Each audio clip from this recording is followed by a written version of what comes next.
Good evening, everybody. Welcome to the November 1st, 2022 meeting of the Housing Committee for Manhattan Community Board 11. I am John Green, the chair, and there are a few ground rules that we have to abide by. So first, no one may speak until granted the floor. Community board members, if you have a question about board business or wish to make a motion, please raise your hand via Zoom. All of you who have been on the board any amount of time, you know where the raise hand function is at the bottom of the screen. So just if you have any problems, please with that function, please let Ms. Pierre know, and she will try to she will help you as best she can. Excuse me. The chat function should not be used for community board business or questions about agenda items that are being discussed. Everything must be on the record, and you must raise your hand and wait to be recognized through Zoom. And only time that the chat should be used is to receive any contact information from anyone that is an attendee, or that's the only thing that should really be done. Any topics really should not be discussed. Please keep your questions and your comments, like brief and on point to what's being discussed. And members of the public, if you have a question or a comment about what's being said, please raise your hand through Zoom and wait to be recognized. And basically, I now call the meeting to order at 6:44 p.m. And Marlene, if you would please do roll call.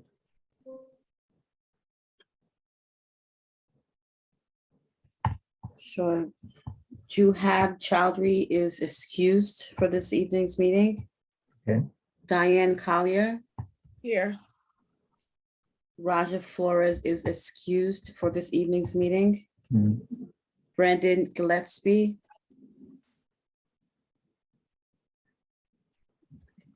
John Green. Here.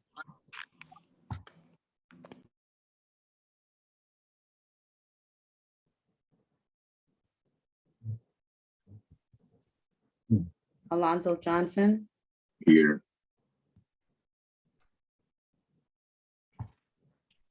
Beverly Pabon. Present. Claudia Perez. Present. Dawn Sanders is excused for this evening's meeting. Anne Marie Vasquez.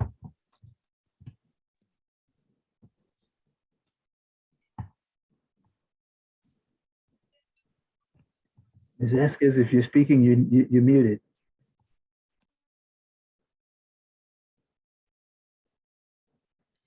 Okay.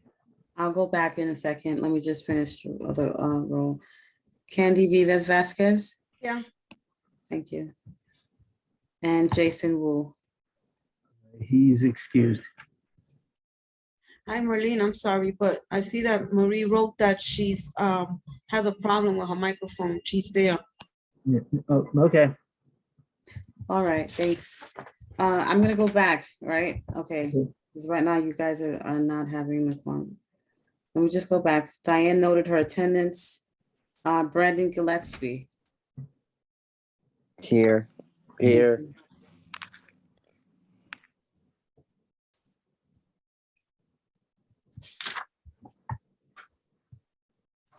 Okay, John, you have a quorum. And thank you, Candy. Okay, thank you very much. The agenda was distributed and is available on the community board website. And if there are no objections, the agenda shall be adopted. Seeing no raised hands, the agenda is adopted. The minutes for the October meeting, I should say, have been has been placed on the website as well and distributed to. So if there are no objections, the October minutes will be adopted. Are there any hands? I don't see any. So the October minutes have been adopted.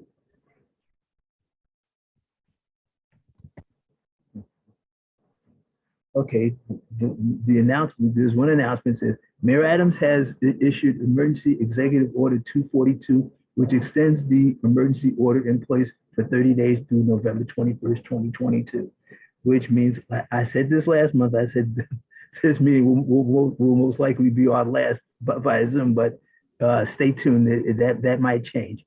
But in the event that this is our last Zoom meeting, just be prepared and you will be informed by the office staff of whether or not it's in person or via Zoom.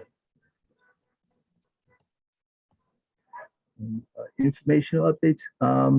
Is Cole Riley from Welfare here? Yep, I'm here. Mr. Riley, you have the floor. Hey, John. Thanks. I just wanted to provide an update on our organization's work in the community since we launched in April earlier this year. As a refresher, we're a nonprofit. We distribute healthy packaged groceries to families living in select NYCHA public housing developments across New York City. And it's a free service. And right now in East Harlem, we're active with Taft houses and Johnson houses. We expanded into the neighborhood in April, and so far we've signed up 410 households who are picking up our Better Box every single month from our distribution outposts outside La Marqueta. Across those 410 households, there's roughly 1,200 people represented, around 350 children. And we have an 82% pickup rate, and the data and the feedback since launching has been incredibly positive. We work with some of the best food and beverage brands across the country to take in donated product from them and pack them in these boxes. And we're bringing in premium, better for you, healthy snacks, drinks, pantry goods, supplements, stuff to cook with. Families are really digging what we're doing. And we're looking to expand in early 2023 to a couple more developments in the community. So naturally, Jefferson and King make a lot of sense for us to activate those two developments, thus allowing anyone from those two developments to sign up for our service. I'm exploring maybe setting up a second distribution outpost to complement the one outside La Marqueta that we pop up every month. Or we may even transition to distribution outposts in each courtyard, one in Johnson, one in Taft, et cetera. We're always looking for additional community partners. If there's any other organizations or any for-profits that are looking for opportunities to distribute products, services, goods, whatever it may be in front of this customer, we have that relationship. We have that distribution outpost every month, and we can do interesting and impactful collaborations and joint collaborations. But I'm going to drop my contact info in the chat. We look to have a big presence in the community in 2023, and Jefferson and King are just the tip of the iceberg on where we want to expand over the next year. But I'll drop my contact info in. If anyone's interested in learning more about what we're doing, what our long-term vision is for East Harlem and beyond, you can reach out. But it's been a great first 6-7 months in East Harlem, and I appreciate all the support from NYCHA, from the community board here, and from a few other folks across East Harlem so far. Thank you, Mr. Riley, for the update. Are there any questions from the committee? Okay, see any hands? I see there's a hand up in the public. Ms. McFarland, the floor is yours. Yes, Cole, thank you very much for having that service and Taft. I look forward to working with you and maybe possibly having during the winter months, instead of being outside, you'll have a distribution site in front at my storefront. So thank you again. Certainly, Beverly. Yeah, that's why I think it makes a lot of sense for us to transition from just a single pickup point to having one in each courtyard, so that folks can just pop right downstairs and not have to be near Park and 115th. They can just pop right downstairs, pick up. It's also easy for us to sign up folks right there. because we have that strict means test. You have to live in these two developments. It makes sense to be right there. So I'll keep you updated, Beverly, if that could be a reality, and we can work through that for the winter. Sounds great. Thank you. Can be recognized. Are there any other questions? Don, you have two hands raised from the committee, Beverly Pabon and Anne Marie Vasquez. Okay, Beverly? Yes, thank you, Chair. Thank you, Marlene, and thank you, Cole, for your presentation. I remember you bringing this to the board several months back. And I just want to say hello to Beverly, the other Beverly that's in the audience. My question is, how are you staffed? Are you getting your staff from the community? And if so, how can other people help you staff your service? Yeah, so we rely almost primarily on volunteers. We have a warehouse in Queens where we accept product donations from our partners and we pack boxes, and that's almost virtually all volunteer base. And then at our distribution points in both Brooklyn and then in East Harlem, those are volunteers that come out. Sometimes they're from companies, from partners, but most of the time it's individuals that live in the community that want to volunteer on a Saturday, distributing boxes and signing up families. So it's really easy to go to our website, welfare.org, go to get involved and sign up to volunteer. And we blast out new opportunities every couple weeks, and you could sign up to come down for a couple hours. But yeah, we're all volunteer based. And I would say in both neighborhoods that we distribute, the majority of the volunteers live right there, either in public housing or right around in the neighborhood. So volunteering, we always have opportunities to volunteer. And this is only on Saturdays that you do the distribution, is that correct? Correct. It's a monthly service, so we're distributing once a month, and that distribution is always on Saturday. In East Harlem, it typically is the third Saturday of the month. And what are the hours? 10 a.m. to 2 p.m. All right, thank you. Sure. Ms. Vasquez? Hello, good evening, everyone. I'm Anne Marie Vasquez. I'm a CB11 board member. I'm also the director of marketing at Borinquen Neighborhood Health Center. It's a health center here at in East Harlem. Two questions. So this is only for NYCHA developments that, well, NYCHA residents, I'm sorry, that reside in Jefferson, and you said Taft? Right now, Taft houses and Johnson houses with Johnson, plans to okay. expand to Jefferson and King in early 23. Okay, and these are free boxes to receive? Correct. Free. Yeah, it's a free program, and each box has roughly $250 worth of product in each one. Okay, I'm interested in collaborating with you guys. I'll take your information from the chat. Cool. Yeah, I'll drop my email in there. We're always looking to partner up with hospitals, with clinics. We're partnered with HSS so far in New York City Health and Hospitals, but I really want to be working with smaller clinics. So I'll drop in the email and shoot me a message for sure. All right, thank you. Yep. Are there any other questions? Anybody else has a question? If not, thank you, Mr. Rowley, for the information. Cool. Thanks, John. Okay. Okay. Are there any other informational updates from the committee? Are there any informational updates from the public? No to that either. Okay, so we can go straight to our presentation.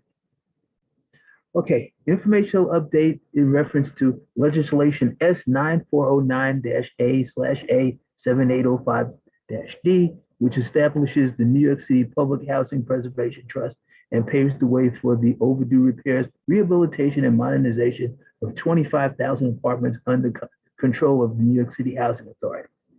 Are the representatives from NYCHA here?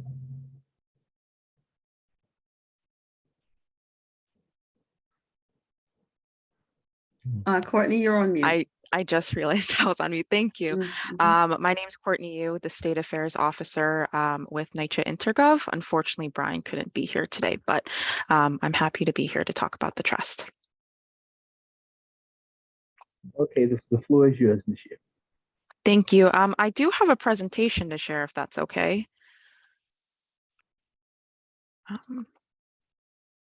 Sure. Hopefully everyone can see my screen there. Right, can everyone see my screen? I do. Okay. Wonderful, thank you. So yes, we are here to talk about the New York City Housing Preservation Trust, or we do call it Trust for short. I just have a short presentation here for you, and then I can take questions at the end. So starting off, I think we need to kind of take a couple steps back and really understand why we need the trust in the first place and why this legislation was passed. So as you can see here, this is a representation of NYCHA's capital need across the city. So across the whole portfolio in terms of all of the developments. On the left-hand side, you can see that we estimate that roughly about $40 billion is needed in order to bring our developments up to a state of good repair.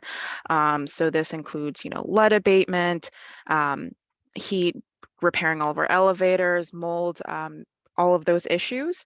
This $40 billion number was estimated from a 2017 physical needs assessment.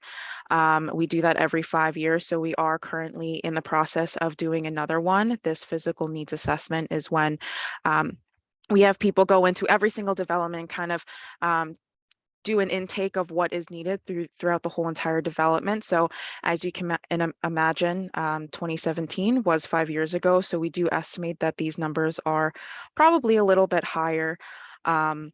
And on the right-hand side, you see that the estimated number doesn't even include a lot of the environmental items that we'd like to do as well. So including, window weatherization work, different electric building infrastructure upgrades. So if you kind of total into all of that, it does equal about 50 billion or 49.5. So as we all know, NYCHA has been unfortunately disinvested from for decades and decades. To talk a little bit about that, we have this next slide that kind of gives a representation of just what the funding sources are for NYCHA. So as you can see on the left-hand side is Section 9. Both Section 9 and Section 8 come from the actual physical placements of where they are in the Housing Act of 1937. So starting with Section 9, as we all know, it's federally funded. It's for government-owned and operated housing with direct subsidies paid to local public housing authorities. So it's currently how all public housing is funded, pretty kind of the traditional sense of the word. On the right-hand side, we have Section 8, which is also federally funded. Section 8 is a voucher-based program with different kinds of subsidies. I think most people, when they think of Section 8, they think of the tenant-based vouchers. So those are the vouchers that, a tenant goes onto the private marketplace, they find a unit, and they use that voucher to pay for their rent or pay for a portion of their rent. But another kind of voucher that we actually use across the city is called project-based vouchers. So those vouchers are tied to the unit itself, as opposed to the tenants having to go and find a unit on the marketplace. Instead, the subsidy is actually tied to the unit, so the tenant then comes into the unit to rent. In recent years, HUD has created several programs that allow public housing authorities to convert the traditional Section 9 funding to Section 8 for a more consistent subsidy stream. I think what a lot of people, one of these programs that a lot of people know is the RAD Pact. In this instance, we do partner with, a third-party group. Typically, they are private groups that we partner with and for that conversion. you know, we do see sometimes people do not favor this program, and that's completely okay. But we did want to, you know, NYCHA, we wanted to think to ourselves, how can we access that Section 8 funding that's more consistent? And how can we do that in a completely public way, as opposed to partnering with that, you know, that private entity? So that's where the trust comes from. So the trust is a new public agency with a publicly appointed 9-member board and a relatively small workforce. So we're estimating probably about 50 people. And through this new government agency is how NYCHA can partner and gain access to that Section 8 subsidy. So kind of a key aspects of the trust. Number one, again, as I've mentioned, we will gain access to that Section 8 funding, and by doing so, the trust will actually be able to issue bonds.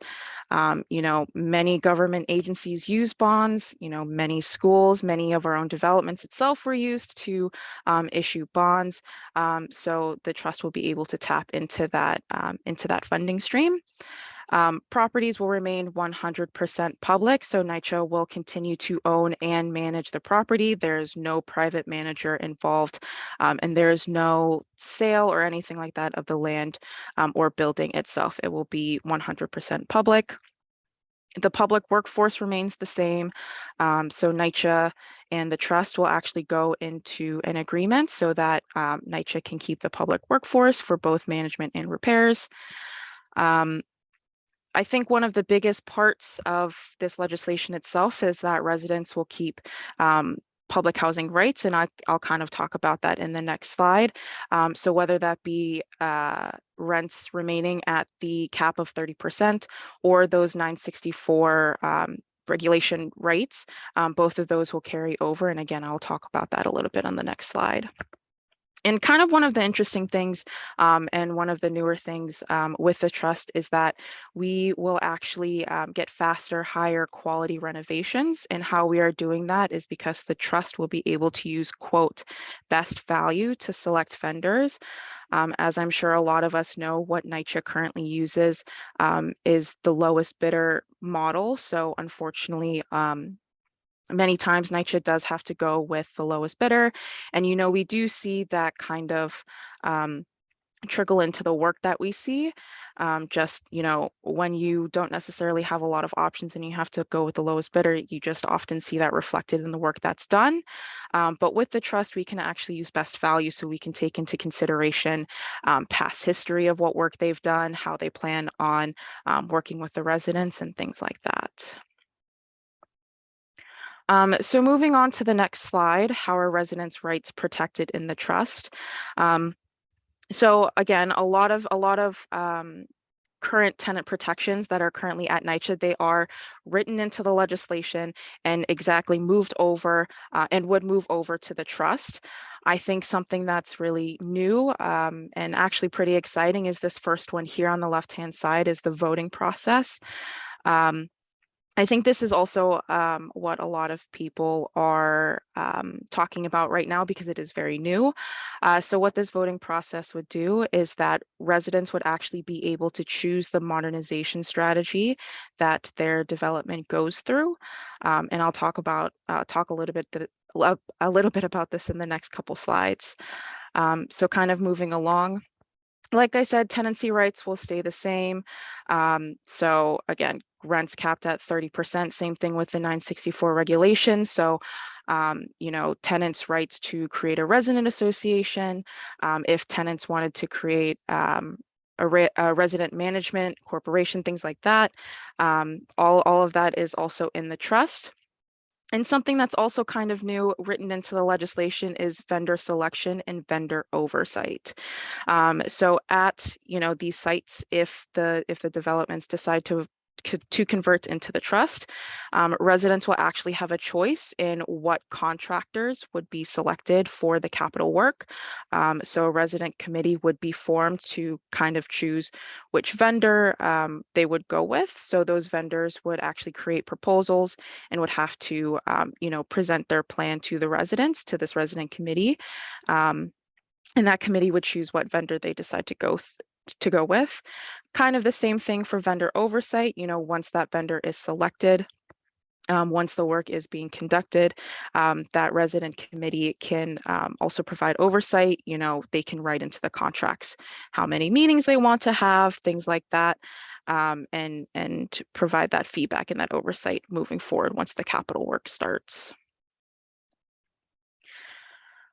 So this is a summary of the legislation, and it covers a lot of the topics that I just mentioned. So again, the trust will consist of a 9-member board, 5 appointed by the NYCHA CEO and 4 by the mayor. So again, a completely public board. The trust will be able to issue municipal bonds to raise capital funds for repair work. Again, very similar to how government agencies currently do that. Enter leasehold agreements with NYCHA again. So this is how the NYCHA and the trust would be able to partner together to ensure that the public workforce remains the same, that NYCHA management would still continue to manage the buildings themselves. And lastly, enter agreements with NYCHA for shared services. Again, that's the property management. So this last bullet point is kind of the most important in my personal opinion. It's actually written into the legislation that developments cannot transfer to the trust unless the residents actually decide to vote for it, to opt in. It's written in the legislation. We can't move forward until that vote happens. So speaking more about this voting, again, this is very new and very exciting, but there are certain aspects that were actually written into the legislation. First of which is that NYCHA had to create a draft resident voting procedure. This was due on October 14th, so it is currently listed on our website. Again, that date was just created in the legislation. So what these procedures are is that the residents will have the option to vote for 3 different options for their development themselves. So the first option is the trust, the second option is Pact Rad, or the third is maintain the status quo. We do get some questions on the last option here of the status quo. Why would residents choose that? Why did we keep that in there? But really, I think it's an option for residents if maybe they are unsure of both the trust and both Pact Rad. They can kind of say, we don't really want either. Maybe we'll see how it does at other developments first, or maybe, we'll wait for another option to be presented. That last the status quo is not binding. So, in a couple years or whatever that time frame may be, if the residents want to decide to have a vote again, then that can happen. So when thinking about the voting procedure, we kind of have 3 buckets that we thought of. The first one being engagement information and information. So, these include, what kind of information would be provided to residents? How long would that engagement period be? Things like that. The second bucket, voting period. Very obvious, how will we vote? How long will the vote occur? And the third option is certification. So, how can we guarantee that these elections will be both free and fair? And I'll kind of talk about each category in just a moment. So like I mentioned, the legislation does have certain requirements within it, one of which is voter eligibility. So on the left-hand side, you can see who is eligible to vote. So this first bubble on the left would be heads of households. So you can imagine those are the people who, are signing the lease. Sometimes it's one person, sometimes people are co-heads of household. So whoever is, whoever had signed that lease and is also 18 years or older would be eligible to vote. Same thing with permanent authorized residents. So, children, family members, if they're legally on the lease and they are, legally part of the household composition and are 18 or older, they will be eligible to vote. And on the right-hand side, we see people who would not be eligible to vote. Again, this is all a draft. So, there are potentials to change, but right now this is how the draft procedure is written. So residents under 18, people who may not be part of the family composition, people who have temporary permission, anyone who falls into those categories would not be able to vote. So going back to the kind of three buckets that I talked about earlier when talking about the draft procedure, there are some key components, and this kind of gives an overview of what is in the procedure itself. So first of which is the minimum requirements for voter outreach. We did talk a lot about this with our working group regarding, how long we would engage with residents. And it was originally thought that 30 days was kind of the suggestion to start off with, but we actually got a lot of feedback from and a lot of pushback from different tenant leaders saying, 30 days flies by in an instant. And so we did move this up to 100-day engagement. And actually, even before that, NYCHA would be required to have some kind of consultation with TA leadership at that development. So, whatever plan is created, we would have to go to the tenant association and kind of tailor it to their development itself according to what the tenant association thinks. So again, a lot of these are minimum requirements. So if the tenant association decides that they want to increase the number or something like that, then that's certainly possible. So the first bullet point here, the required notice would include, the purpose of the vote, options on the ballot, dates and times of public meetings, contact information, things like that. The part of the 100-day engagement period would also include different outreach materials in what corresponding topics. So resident rights, construction standards, different timelines for those construction aspects, and future management structures. And then the last bullet point here, part of that engagement would also include at least 4 meetings open to all residents at the development and various different communication strategies. So pamphlets, emails where applicable, posted materials, and on-site tabling. So moving kind of to the second bucket that I discussed. So this goes over the voting period itself. So the first category here is voting methods. So currently in the draft procedure, it does say that residents have the option to either vote in person, online, or by mail. This was agreed upon kind of wholeheartedly in our working group. We are trying to make this as accessible as possible. So we want to try and include as many voting methods as possible. Moving to the second option here, timing of voting process. So right now in the draft, it is slated for a 21-day voting period, online and by mail for all 21 days. And then the last 10 days would be specifically for in-person. That is kind of based upon how we do early voting now in New York City. And then just to make a note that the voting period does start at the end of the engagement. So it is not included within the original 100 days proposed. And then again, selection criteria for modernization strategies. So NYCHA is bound by the option receiving the most votes from residents. So it is the most, it's not necessarily a majority of the 3 options. And then moving to the third bucket about certification. The first line here, ability of residents to reject the options proposed. Again, that's the status quo. We are not forcing residents to vote for either the trust or RAD Pact. If residents strongly feel like they do not like either option, again, they can vote for the status quo, and that is not binding. So if they decide, if they change their mind later on, then we can certainly do another vote.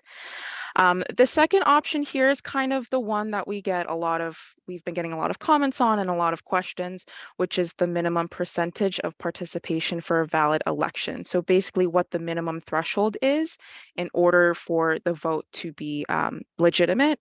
Right now, in the draft, it's listed as 10% of heads of households. So 10% of heads of households across the development would have to vote in order for it to be a legitimate vote. Now, again, the 10% is just a draft number. We are open to suggestions. Obviously, 10% is not our goal here. We would want to increase that, or we would want to get as many votes as possible. Quite frankly, we don't have a lot of data to kind of base this on. We do have recent resident tenant associations and their averages, which is about, in our most recent kind of set of elections, was about 7.7 to 8%. So we, again, we don't have a lot of data, but this is a draft. So if anyone has any questions or any suggestions, we are more than open to that, but that is what it is in the draft right now. And then this last here, the vote administrator.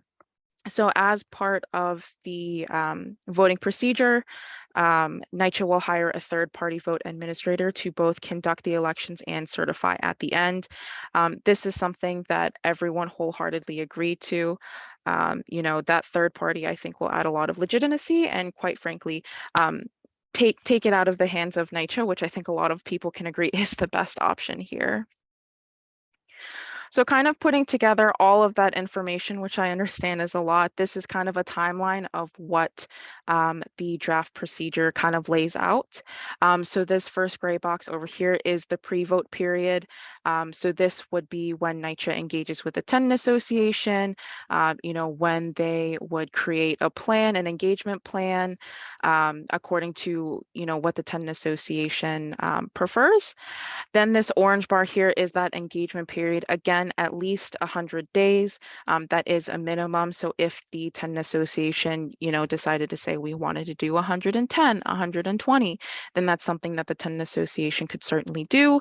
And again, some of the minimum outreach requirements within that 100 days include various printed and electronic communications, as well as those 4 meetings. And then we would move on to the voting period, which is 21 days. Again, that first subset, that 11 days is online and by mail voting only.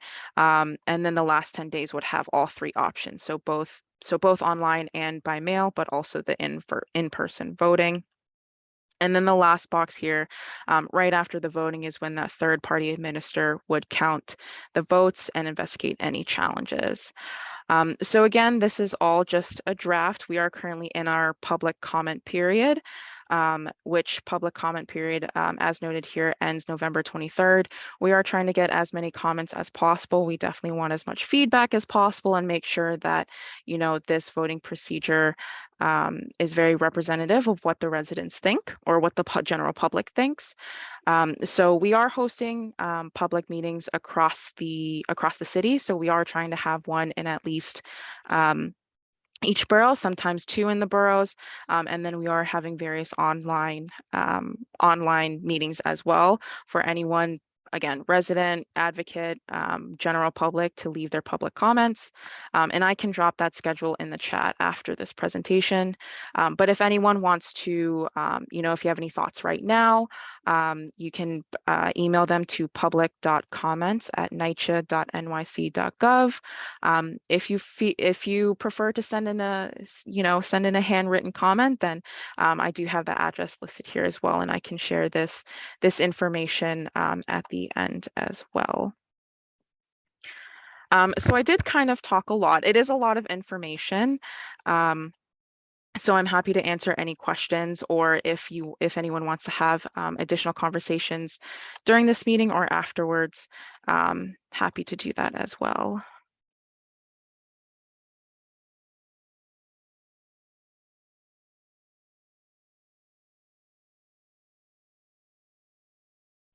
John, you have some hands going up. Candy, Beverly had her hand up, then she put it down, but Candy has her hand up from the committee. Hi, thank you for that presentation. So I have we're gonna get a copy of this presentation that you just gave us. Is a lot to observe, but also I would like to make sure that we all have a copy of that presentation. So like that, is a lot going on, and then I have a lot of concerns, but I would like to just go right by that again, because of the voting process. And I know that you understand that a lot of people are not agreeing with it. And, it's just that comment that just say it's all right that the people are not agreeing with it. But it's, I think that your outreach has to be a little bit more extended to community groups, all right, community-based organizations that deal with a lot of NYCHA as well. There's a lot of people that are, you know, I don't know how you're reaching out to the people in all type of languages, okay, but I still have my reserves about this whole trust, you know. I'm not so comfortable with it, so I would appreciate it if you do give us a copy of that presentation, even though it's a draft. Yeah, so I do want to make it clear that the presentation itself is not a draft. It's what we're just using to you know, provide the vehicle for the information. The voting procedure itself is a draft, and that's what we're taking public comments on. I do want to note that the public comment period does end November 23rd, so that's the day right before Thanksgiving. In terms of the presentation, I can send this around. I can send this to Marlene if that's easier to distribute, or if anyone wants to give me their drop their information in the chat, more than happy to send this presentation. We also have it translated in the required languages, so that's going to be Spanish, Russian, traditional Chinese, and simplified Chinese. So if anyone needs those translated copies as well, more than happy to send that. In terms of your question and your comment on reaching out to the community organizations, I mean, I completely agree. I think we are kind of on a strict timeline in terms of the public comment, but we're more than happy to partner with any organization that, you know, wants us to come out or, you know, wants to do any kind of event or informational session. But I understand what you mean in terms of increasing the outreach, and I think that's what we're trying to do with the public meetings by doing it in every borough and doing multiple in some boroughs as well. But we're more than happy to collaborate, and if you have any other ideas or would like to collaborate, we're more than happy to do that. Yeah, I think that you should put this out there, like New York One, all these television medias, to let them know about this issue that you guys are doing, because of the fact is that it's not fair that the full public of NYCHA doesn't really understand what's going on, and only the people that are really on the inside understand what's happening. That's not good enough. You understand? You know, it's just not just us that should be at the hand of making sure that the word gets around. That's NYCHA's responsibility, to make sure the full public understand what's happening, whether they live in NYCHA or not, because it affects every single body. Someone knows someone that lives in NYCHA. Okay. The fact that you know, it's only a selective few of people that are going to be appointed that are residents I have a problem with that. All right. I don't think that people that don't have a full instinct of living in NYCHA should make a decision on how we should be living. You know, it should be an equal shared amount.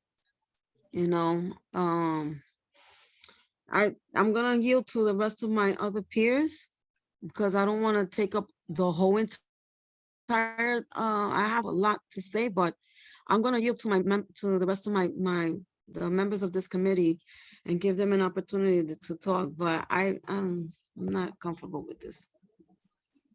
Thank you. Hey, thank you, Candy. And Ms. 1 second. Perez? I'm sorry, John. Yes. Just to address Courtney, yes, you can send it to me, and I will distribute the presentation to the committee.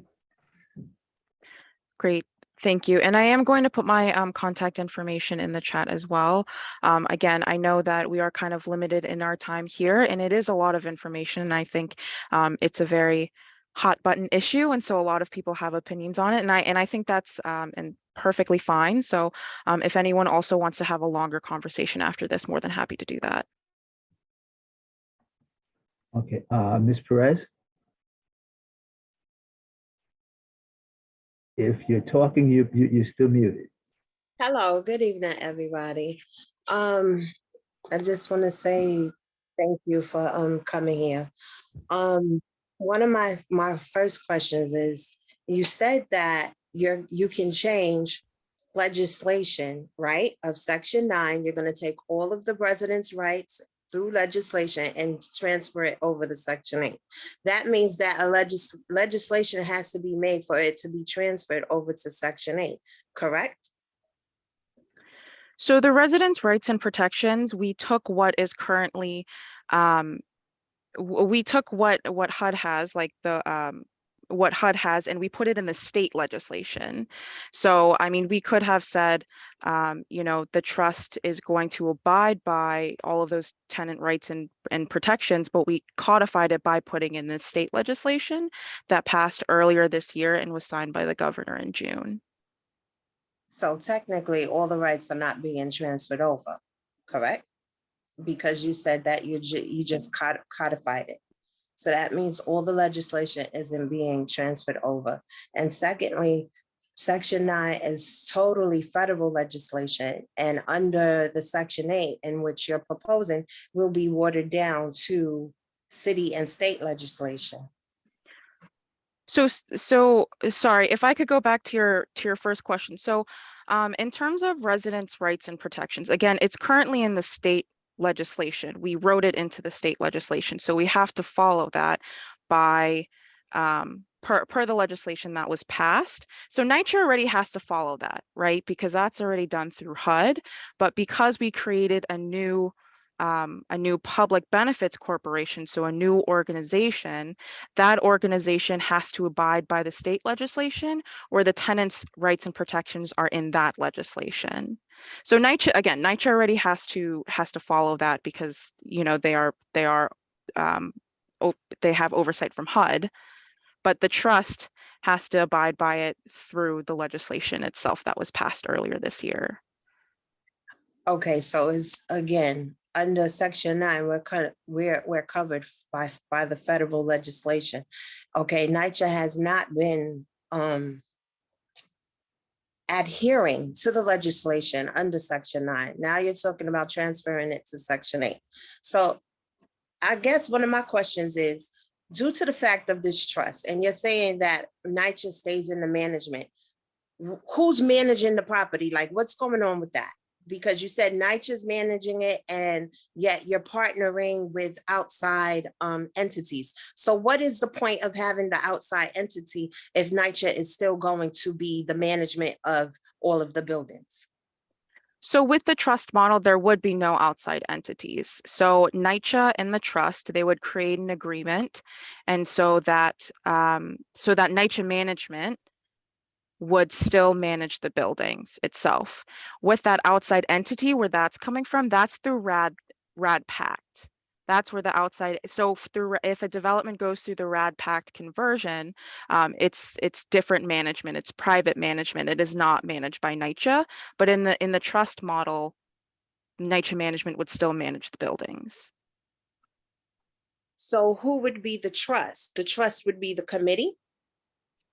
So the trust for everybody? That's what I'm trying to understand. Who is the trust?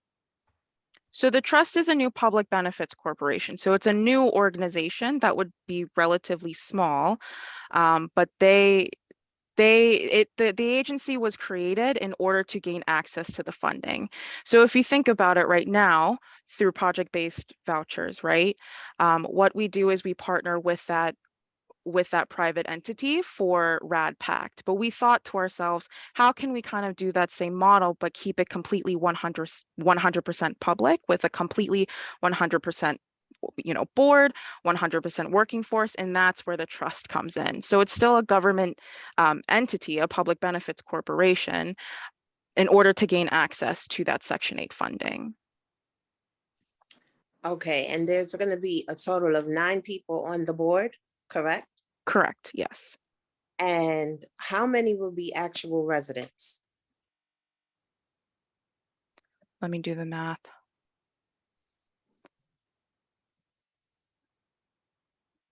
Four will be residents. Okay, so the other 5 people will be who?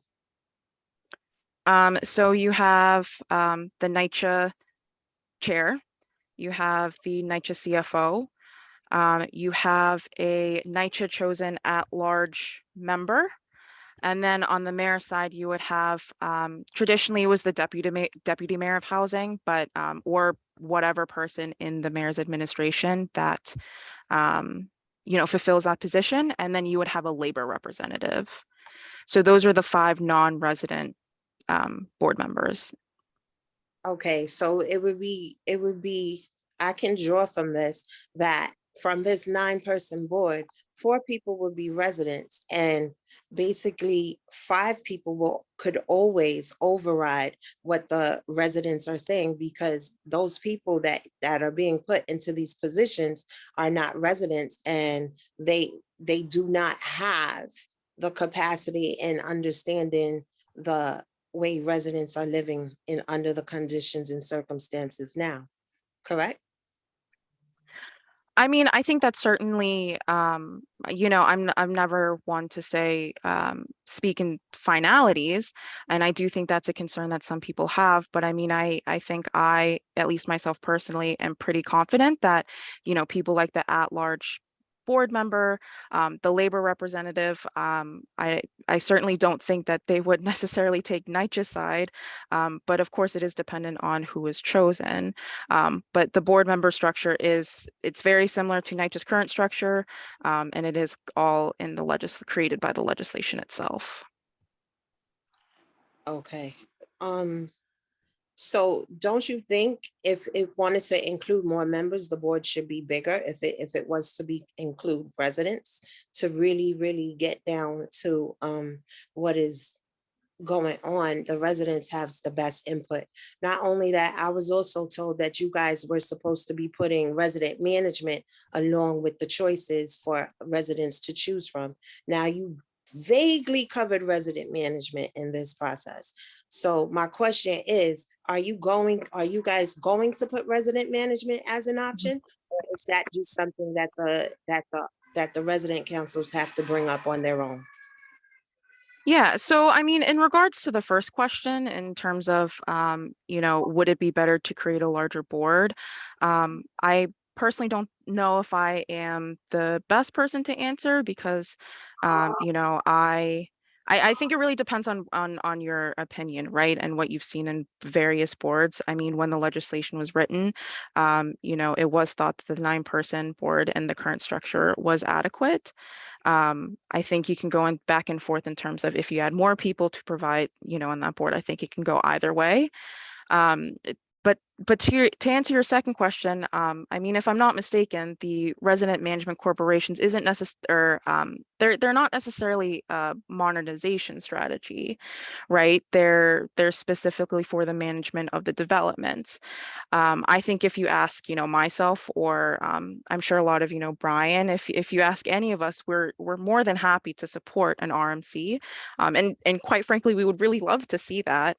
But in terms of this particular proposal and what the tenants are voting on, that's, you know, RMCs aren't necessarily a funding strategy or a modernization strategy, and that's what people are voting on in this current process. But tenants can still create the RMCs if they want, and NYCHA would still have to provide support for that. Okay, I'm gonna move along, right? And this is my last question. Due to the fact that you're saying bond means loan to me. What happens when or if the loan goes into default? What happens? Mm-hmm. Well, so I do want to make it very explicitly clear that in the legislation itself, you know, the buildings itself would never be able to be used for anything other than affordable low-income housing. That's in the legislation. So no matter what, the buildings would not be able to be used for something else. I think what's really important here is that, you know, what would be funding or paying back those bonds is Section 8 subsidy, which has consistently proven to be a very reliable source, and very consistent and very stable. We haven't seen any kind of cuts to Section 8 since it's been created, as opposed to something like Section 9, where we have seen drastic cuts years and years on end. And so I think that's an important aspect to realize in terms of the funding source. But everybody doesn't fit within that Section 8 mold that you're putting out. And what you're talking about, the results is from the traditional Section 8, correct? Section 8 in general, so that both includes tenant-based vouchers and project-based vouchers. So what happens if if the tenant decides that they want to move? So under the trust, and this is very similar to RAD, if a person would decide to transfer, and there are different instances or varying circumstances for something like an emergency, but for traditional transfers, what happens is that after a person lives in a unit for a year, they would then be able to request a transfer, and they would be given a tenant-based voucher. So then they can take that voucher and they could move to any borough, or it would be a traditional tenant-based voucher. I do want to note though that it is contingent based upon what funding is there. And so that I think that's a big caveat to make. But since the history that we've been doing transfers such as this for units that use project-based vouchers, we've never had an issue with someone who would want to transfer. We've never had an issue of giving them a tenant-based voucher to transfer. Thank you. I yield to my colleagues. Thank you.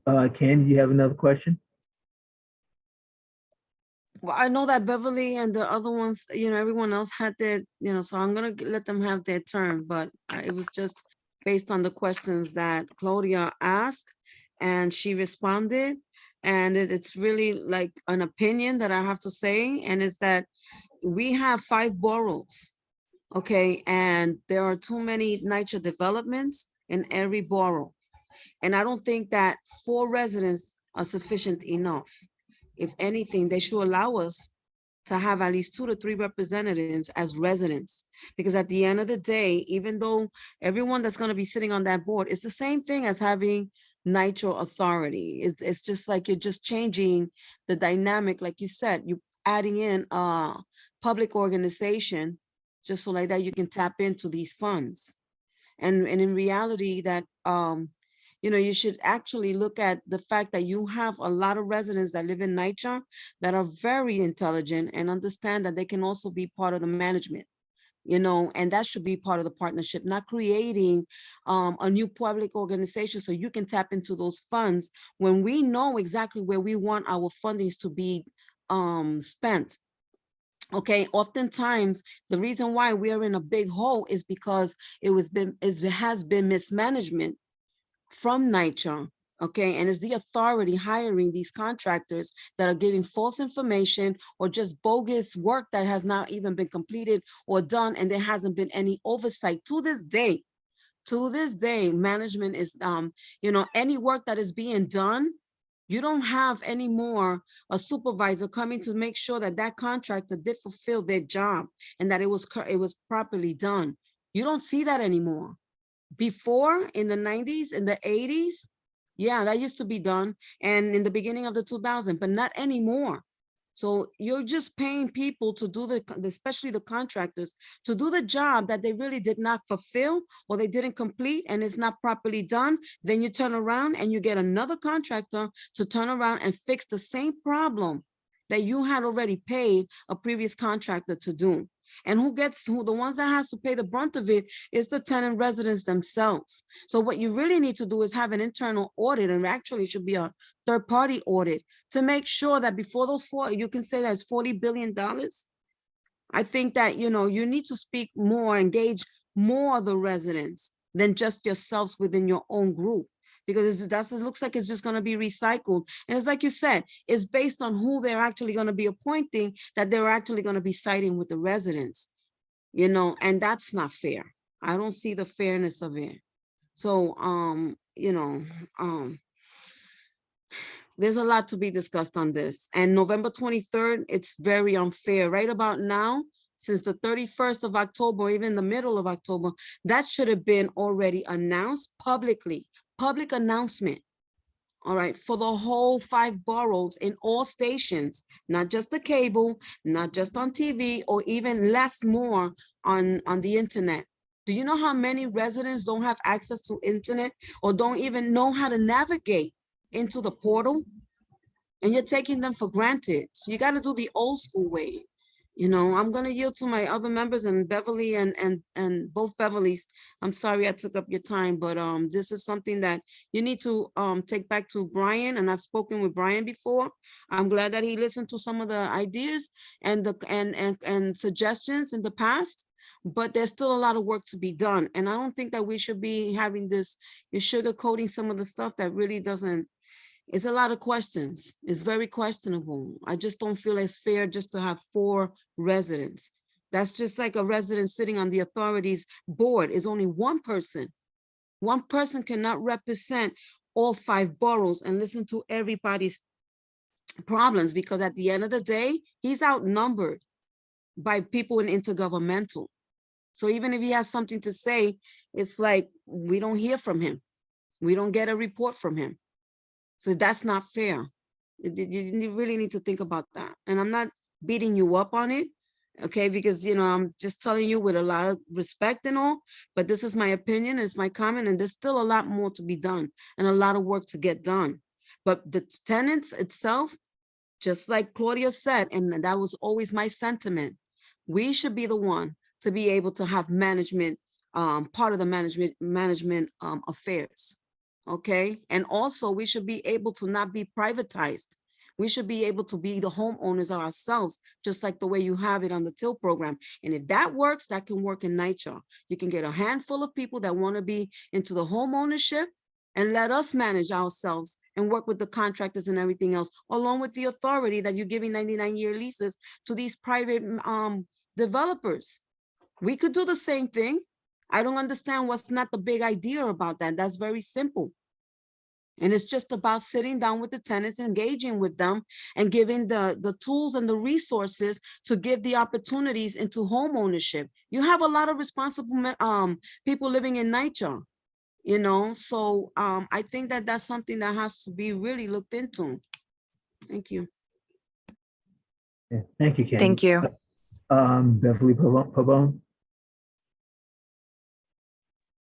Yes, thank you, Courtney, for the presentation. Some of the questions and my concerns have been also addressed from my colleagues and from the information that you gave. I have some questions that wasn't covered, and one of them is one.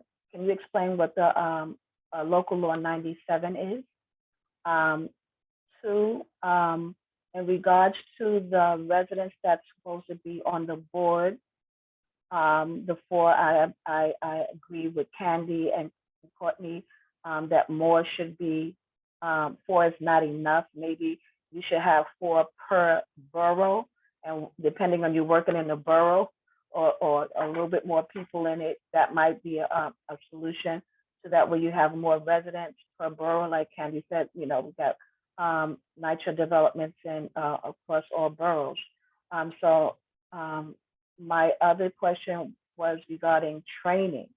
In order for the residents to be efficient, in this trust should be training programs for residents throughout NYCHA in order to be able to step up to the plate when it's needed for them to manage their own building, especially if they would have the option for resident management options. My last question was, oh yes, what about conflicts between federal section 9 and section 8 once a building is in this trust fund? Because from what I understand, you're saying that these projects properties will still be under NYCHA control and NYCHA ownership. So that's federal and probably, you know, under section 9. But what conflicts or what, how would you resolve any conflict between section 8 and section 9 rights to the residents of these developments? And who would have precedence over it? You know, who would override who would be the one that overrides the other? In regards to section 9, unless I don't know all the details of the section 9, but if it wasn't verbatim transferred over to section 8 in order for the residents to be able to be at peace with all the things that they get through Section 9? How is, what is the comparison between the two? I hope I didn't overwhelm you with the kind of questions that I'm asking. And if I need to repeat anything, I would. And thank you, Courtney. No problem. I was kind of writing them down as we went. So I'm just going to start from the first question and then go to the next, work my way down. So in terms of local law 97, so I believe that's a New York City law that requires green infrastructure. So I think, if I'm not mistaken, in the presentation, it was listed under that 49.5 billion need for funding, and that's where some of the green infrastructure we're moving towards. It is to be in compliant with local law 97.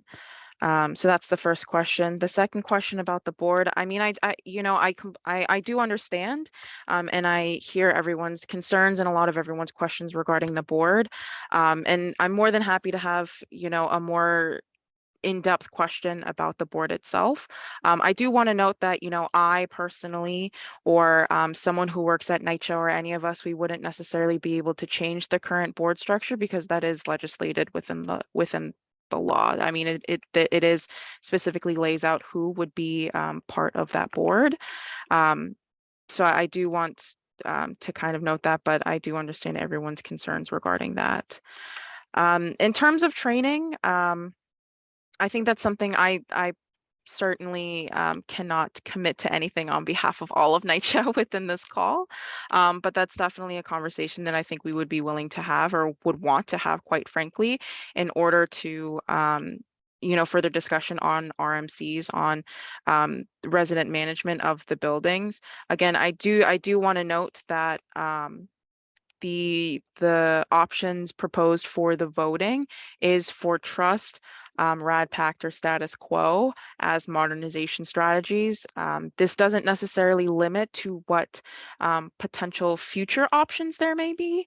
And so if one of those options are a combination of something else plus RMC, whether that be an option, that's certainly a potential. But right now, the current options are trust or status quo or the RAD Pact. And then for your last question regarding conflict between Section 8 and Section 9, so I guess I'm a little bit confused about this question. Maybe you can help me out with more details. So once a development votes, and let's just say theoretically, Development A votes for the trust, right? So the trust and NYCHA would be able to come to an agreement, would be able to create an agreement that would allow the trust to contract back to NYCHA in order to use NYCHA's staff to manage the building. And so I guess I'm a little confused on what kind of certain instances or specific aspects that there would be conflict between Section 9 and Section 8, unless you're specifically talking about resident rights and protections. I'm actually, resident rights and protection is one, but also, I guess, an ownership of who does what. We don't want, because if, you just state that NYCHA would be contracted back. So within the trust is now going to pay NYCHA to use their staff and to manage the building. So you're paying NYCHA staff from that $40.5 billion. That's even a new idea. Sorry, I think, yeah. So that 49.5, that's I want to be clear, that's not the funding that NYCHA has. That's the funding that we estimate that we need in order to bring our buildings up to par. Okay. So that's where that 49.5 comes from. That's definitely not the funding that we currently have. Yes, that's not the funding that we have. Okay. Yes, Okay. so I do want to make that clear. I wish we had that funding, but unfortunately we do not. In terms of the land itself, so the land and buildings will always be owned by NYCHA, right? But we create that lease agreement with the trust in order for the development to convert to the trust. And then, yes, the staff would be contracted back from NYCHA to manage the building. I do want to note that the trust itself is a new, government organization. It's a new public benefits corporation. So a lot of the startups, a lot of the finances, a lot of the, internal structure of employees and whatnot is still the logistics of that is still being solidified. So I don't want to speak out of turn or get my information wrong if it's still being processed in terms of, who would be paid for what and out of what account specifically. And quite frankly, I'm not a finance expert, so I don't know if I'm the best person to speak on that specific part. But that's right. The trust would contract back to NYCHA in terms of who would manage the properties. It would still be NYCHA staff.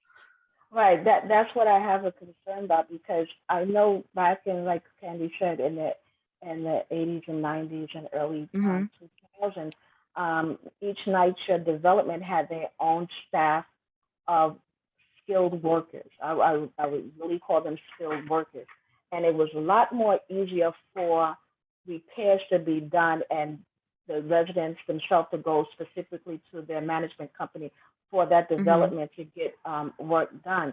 I'm hoping that even within, if they choose this trust, that will be something that will be implemented back into the program, because it worked more efficiency since they turned everything over to not third party, but private contractors. And it seems like every time the city wants to reach out to private contractors to fix problems that they should be able to fix, either NYCHA or the city, the federal or state, that we get deeper into a hole because it just seems that private is still private and their goal is profit. And if they can cut costs at any time in order to increase their profits, it's done so. And with all the private transfer of housing, be it city housing through the ANCP program, which you probably don't know about, for home ownership or even for rentals, we're still in a bigger hole, given these third party or private management companies or developers access to these buildings, hoping that they can help fix, especially repairs, because it usually comes mostly from the buildings being in disrepairs, more so than anything else. So the rate that we are in now regarding housing and affordability and the disrepairs, and we've been trying private organizations, and we're still going into a hole. So something needs to change, and I believe that resident management would be a big plus and a turnaround, because they are the ones who are directly affected by what's going on. So that option should be very much looked into, either for rental or home ownership.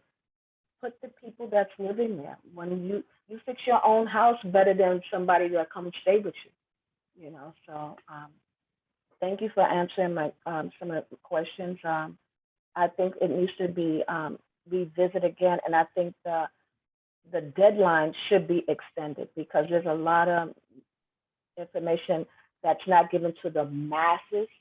And like Candy said, this doesn't just affect the people that's in NYCHA now, but the people that's coming into NYCHA, that's applying for NYCHA, it affects them also, because this really is the last set of housing that's with a 30% cap for your income. For rent, I mean, that if you give that away, what would people, if we lose that, what do we have? We already in a bad state as it is now. So is it any way that the November 23rd deadline could be extended? And if not from you, who would be able to extend that? And I yield to your questions and to my other colleagues. And thank you. Thank you. Just to touch really quickly on that last part in terms of the timeline for public comment. So in the legislation itself, it says that we have to have a public comment of at least 30 days. The November 23rd, if I'm not mistaken, makes it at 43, I believe. And within the legislation, we do have to create a final draft rule 120 days after the effective date, which puts us at December 13th. And so that's kind of where we created that public comment timeframe, is that we do have to release the draft by the 14th, and we are trying to gain as many comments as possible. And so having to go through each comment and kind of understand where the public is skewing one way or the other in terms of what changes need to be made. I mean, it just creating the rule itself took, or the draft, just creating the draft itself took quite some time. And so, I imagine that, making those needed edits as well and going through those public comments would also need some time. But I understand everyone's concern regarding not being enough time. And so that's something that I can definitely take back to the group. Again, I can't personally make those promises because I'm only one person, but that's definitely something that I can raise with in terms of the people who are drafting the rule and making those edits. Again, thank you. And I yield. Thank you, Beverly. One moment, please. Just 1 second, please. Is Council Member Richardson Jordan still on the chat? Still on the call? I think she jumped. I saw in the chat that she hopped off.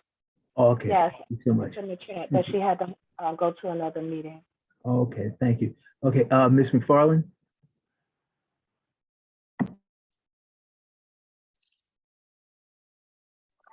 Okay. Thank you for the presentation. But what NYCHA, a beautiful presentation, but everything is on that presentation is not factual. It is given very basic information of what this legislation actually is talking about. I am a steering committee member of the RPPH, and we've been following this legislation and pushing back on this legislation for the last 2 years. And that RPPH is Resident to Preserve Public Housing, and we consist of members in all 5 boroughs that is impacted by this rat impact, and they are suffering from this rat impact. In the original legislation, it does not state anything, make no mention of rat impact. It only says the voting was between trust and same status quo. I don't know how NYCHA stuck in this rat impact in the original language, but that wasn't part of the legislation. Second of all, I just want to say, people on this call, they need to know that these Section 8 vouchers that NYCHA is obtaining from HUD is called TPV vouchers, which is tenant protection vouchers, which are having only way that NYCHA can obtain these vouchers is to have a Section 18, which is you're making, they have to claim your apartment unhabitable in order to get these vouchers. And when they say Section 18, people have to read, it states that those are for demolishment or deposition of the property. So they don't have to, they can use further down the line. Who's to say that NYCHA will say these apartments are so inhabitable that they have to demolish our property like Cabrini Green? I'm very concerned about that.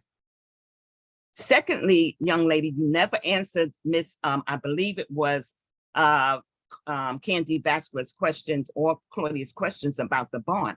If the bond have not been satisfied, what happens to our apartment? It belongs to the bank. That's how it happened. Then now our property is belonging to these big banks. Because you That's can't right. tell me that that's how they do. Listen, I can be all night because I followed this. I followed Greg Russ for years.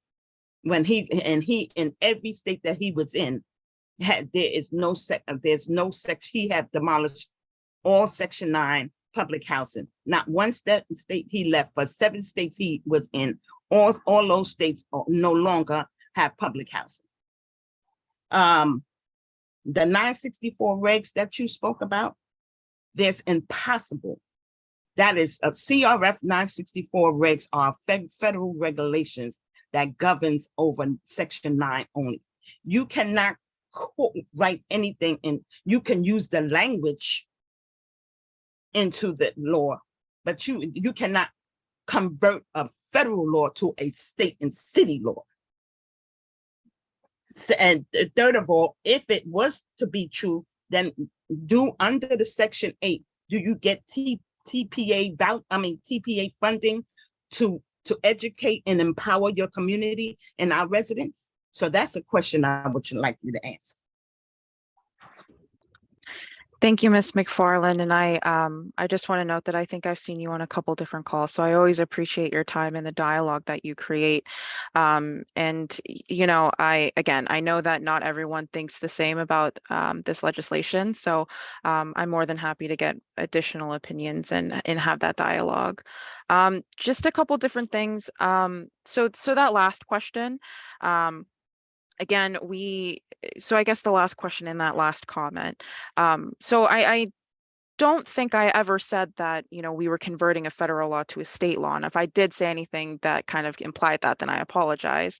But what I meant to say is that within the legislation that was passed in the state, we did take those same protections that the federal government provides, that HUD provides, and we put that into the legislation, and so that the same rights and protections would transfer over through the creation of this public benefits corporation, because that's what this legislation is doing. It's creating the public benefits corporation, and it lists out, you know, what that public benefit corporations would have to abide by, and you know, the various voting options and things like that. And so again, if I implied that we were somehow converting a federal law to a state law, then I apologize. It's very similar to how you know, you have city laws, you have state laws, and you have federal laws. You know, they can all be the same thing, but you're not necessarily, you know, converting one to the other. Instead, it's just creating that same legislation across the various different levels of government. In terms of, so I think kind of piggybacking off of that, right? The trust does say that it has to give developments who decide to, you know, convert to the trust, to have that right to create and maintain a tenant association resident council. And, you know, again, the trust is still being created. And so there are things such as the TPA funds that need to be solidified. And I don't want to misquote. And so I can get, you know, concrete information on that. Just legally, I don't know personally, because I'm not a lawyer, what that entails. And so I don't want to give you the wrong answer. I don't want to say yes. I don't want to say no. I don't want to provide the wrong answer. That's something I can certainly follow up with you on, and follow up with the group if there is interest for that. I just don't want to misrepresent the law by any means. So the next question is, with the trust, aren't the TPV vouchers being used, which is Section 18. Section 18 states that they have to be inhabitable. These apartments have to be deemed inhabitable in order for NYCHA to obtain these vouchers. Uninhabitable, right? Uninhabitable. These apartments have to be uninhabitable. That means they, in terms of it can be demolished. In the language on section 18, it says demolish or demolition. That's what the language states. That is true. But I think it's also important to note that we do have another program called Comp Mod. And I don't mean to change gears by any means or avoid your question, but just kind of to give that background, the Comp Mod, comprehensive modernization, it's two different developments. It's St. Nicholas, and it's also Toad Hill and Staten Island. And so we are actually learning a lot of things from this program. And so they're actually funded by city dollars. And so what they're doing is that in how they are doing the repairs, they're going line by line. So I will say that for the renovations, tenants will have to temporarily relocate. And that's because we are going to be extensive renovations that are a part of this process, whether it be not only cosmetic, such as, floors and kitchens, but it's also going to be things that we have to get in the walls for, like replacement of the pipes. And so when you're doing that kind of intensive work, we do have to, tenants would have to temporarily relocate. And that's what CompMod's doing. And that's something similar that we would do here with this model when we do the renovations. I won't disagree with you in terms of that the Section 18, that is something that could potentially happen.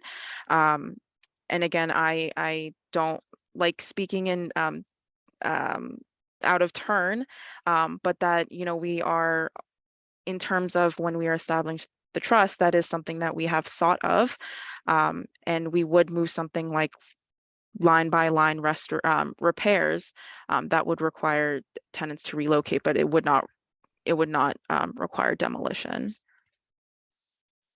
And I have another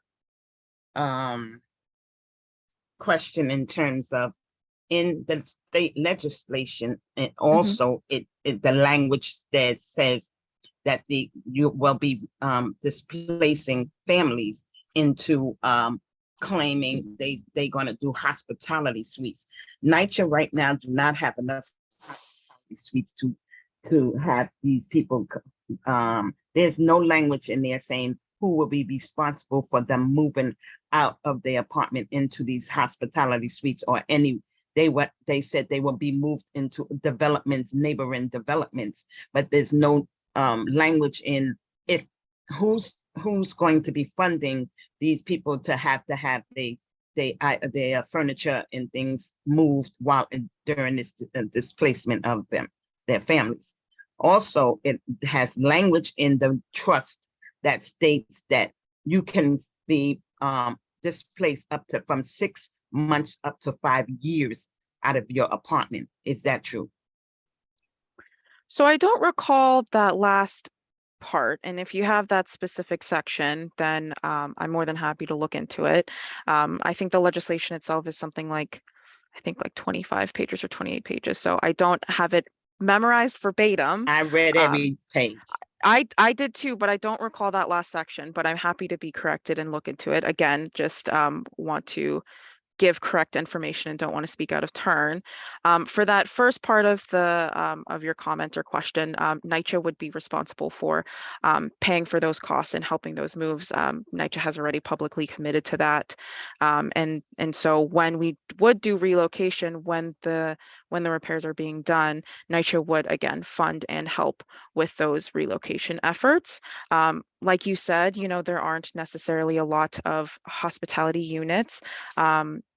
What would most likely happen is that we would start holding units. So, if a tenant moves out, we know that the development is going to go through the process, whether it be trust or RAD Pact, we would hold those units, and then we would explore options of of hotels and other methods as well, to provide that temporary relocation. But because we would be doing it in a staggered way, it's not like you would move the whole entire development at once. You would do the repairs line by line. So you would fix every apartment on the A line first. Once those apartments are completed, then you would kind of switch out who would stay in those units, so you can go line by line. So you don't necessarily need, a high amount of those hospitality units. Okay, I'll yield the floor until I think of something else. Thank you, Ms. Perez. Thank you again. Okay, so I've been listening, and basically I did a little bit of research.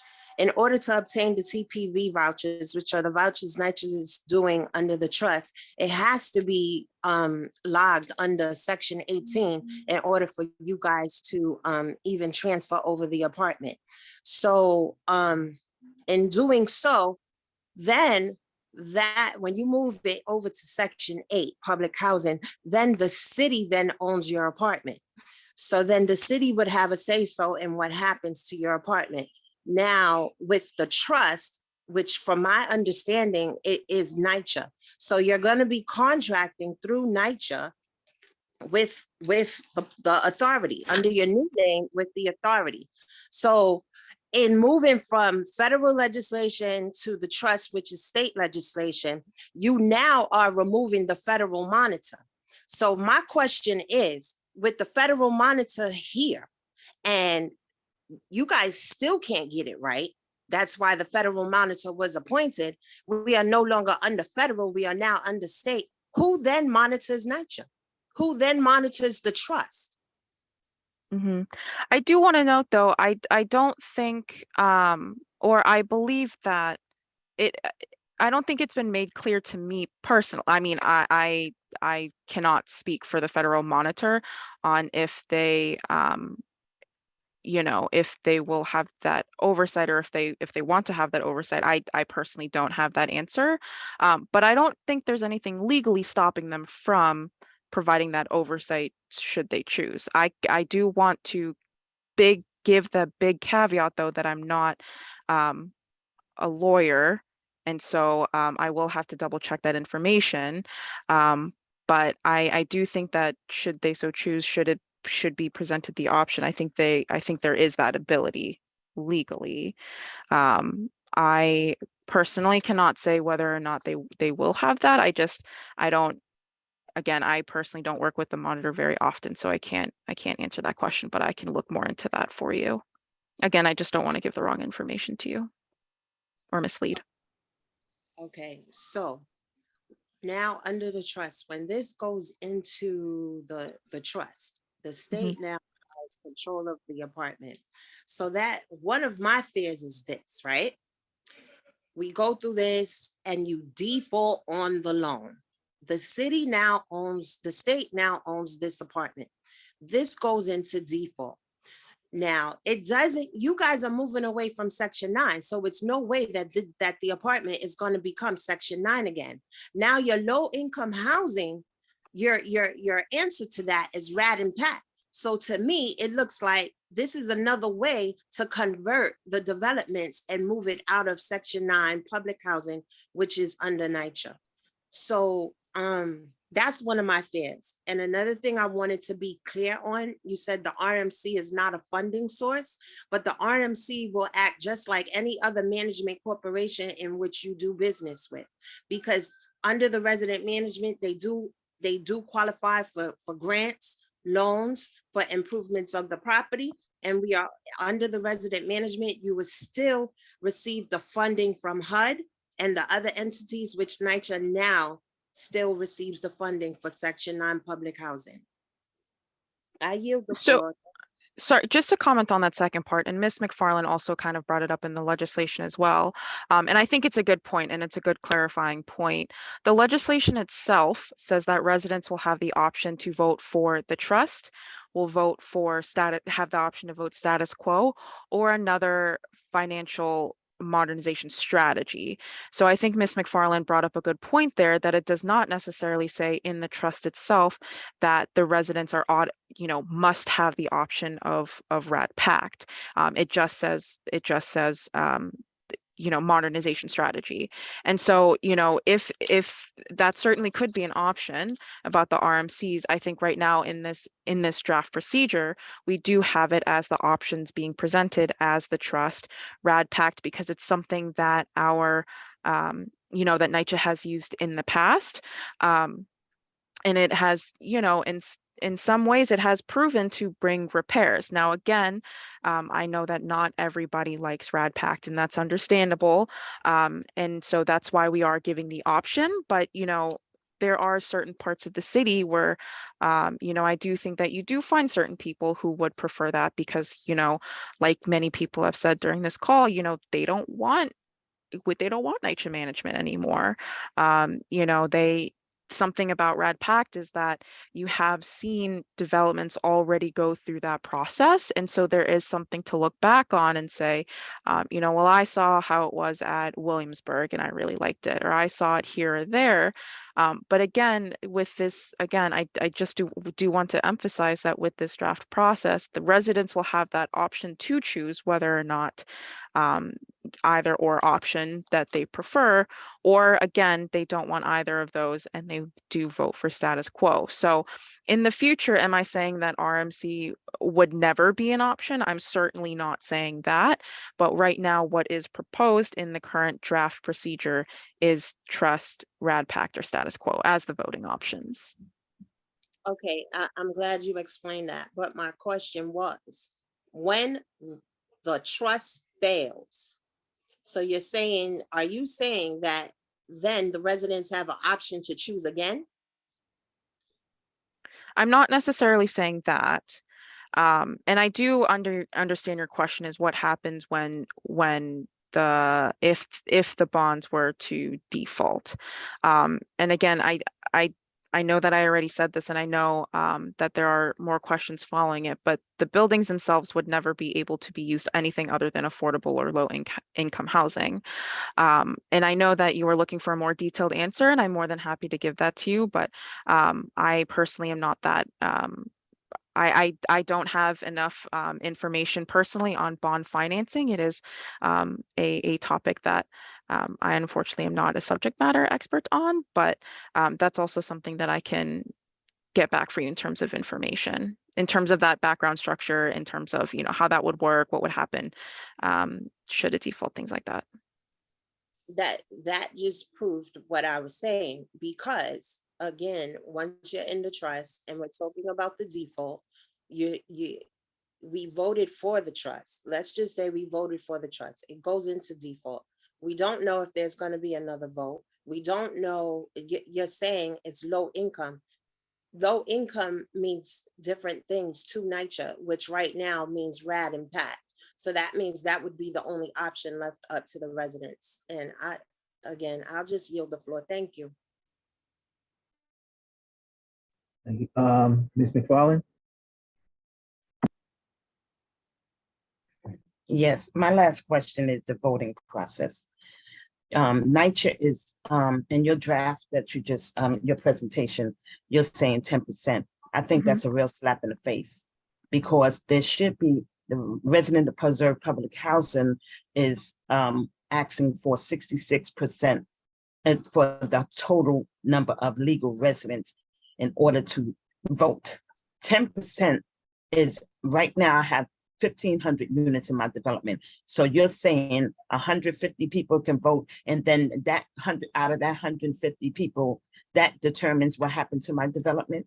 No, I think that's very unacceptable. So they should come up with a better number, and at the very least, 51% of the vote should be that of the residents that is the voting process. And the last thing is, if NYCHA is constantly showing residents these big beautiful booklets that saying they're going to get a new kitchen and a new bathroom and a refrigerator, of course, and you're going to get your pipes fixed, of course residents are going to be eager to go into the trust because they are so frustrated with your lack of maintenance that NYCHA have been doing countless of years, and the disinvestment that NYCHA have. Not only the federal, but you guys have, because y'all testified in front of the city council that y'all only use 6% of the council dollars. So it's mismanagement of NYCHA along with lack of maintenance. So we want to make sure that if in the language that y'all putting out, make sure y'all show not only the pros, but the cons of going into these different streams of housing, because it's not fair to residents that you telling them you giving them a new kitchen and bathroom, but you're not letting them know the negative impact that it would do for their apartment, their livelihood going into Section 8 versus Section 9. You're not showing them the negative impact that they're going to have to move out their apartment for 6 to 6 months to maybe up to 2 years. You're not showing them that there's a possibility. NYCHA Section 8 is right to size. Your NYCHA have no jurisdiction over saying once y'all go into Section 8 vouchers, Section 8 is right to size. So we have these these seniors that been in the apartment for 50 years, and now you're putting them in from a 3-bedroom into a studio apartment. So y'all have to understand that if y'all are going to, my issue is if y'all are telling the residents, let them have a clear understanding of the impact that it will do on their homes if they, and what they will choose, whether it's RAD, PAC, the trust, or same status quo. And I yield the floor. Thank you, Ms. McFarland. I do want to note that I think you raise a lot of good points, and I don't know if you have. I'm sure you have, but if you haven't made those same points through a public comment, I would encourage you to do so. I have. Just want to make sure. I mean, I've written those down as well, but again, this is not necessarily, the formal official public comment space. Those are reserved for, those public meetings, or the written and emailed, the mailed and emailed public comments. So I just wanted to make sure. Thank you, Ms. McFarland. Thank you, Beverly. Thank you. Yes, good points to Claudia and McFarland. My question to you, Courtney, is regarding your statement about the bonds if they go into default, that they will revert back to affordable or low income housing. My specific question in regards to that, like Ms. Claudia said, low income or affordable, the term affordable housing and low income does change because of HPD's of HUD changing, hold on for a minute, HUD changing the AMI year by year. So affordability gets lower and lower. But would the tenants, if there was a default, keep their income, their rent based on 30% income cap? Would that stay if it was a default? I believe so, but I would like to double check that information. Again, I don't want to tell you. I know I'm sounding like a broken record at this point, but I do want to make sure that I'm giving you the most accurate information, and I'm not in the business of misleading people. So I do want to just double check my answer before I give that back to you. All right, thank you so very much. And I yield the floor. Thank you. Are there any other questions from the committee or the public? I have one more. I'm sorry. How do we, since NYCHA is the one enforcing this, who do we go to extend this commentary period? Because it's just too short.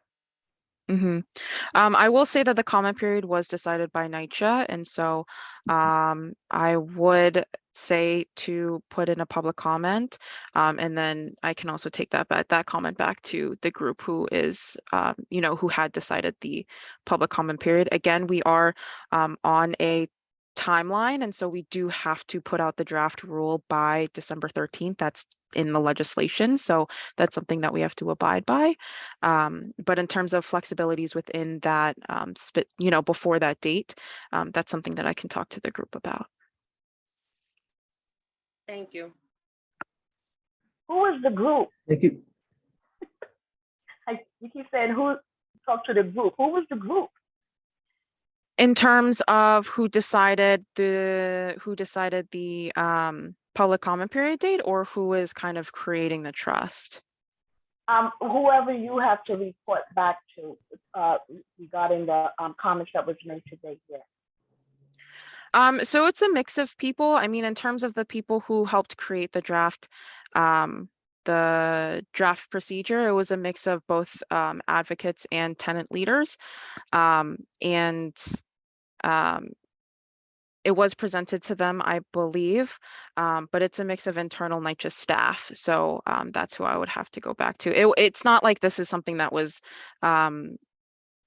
approved by the NYCHA board or anything like that. It was a date that was chosen based off of what would work best for the timeline. Again, abiding by that, the draft being released by October 14th and the final being released by December 13th. So I will just have to check internally in terms of, if it's possible to move that date back. Thank you. I yield. Ms. McFarland? This is my last question.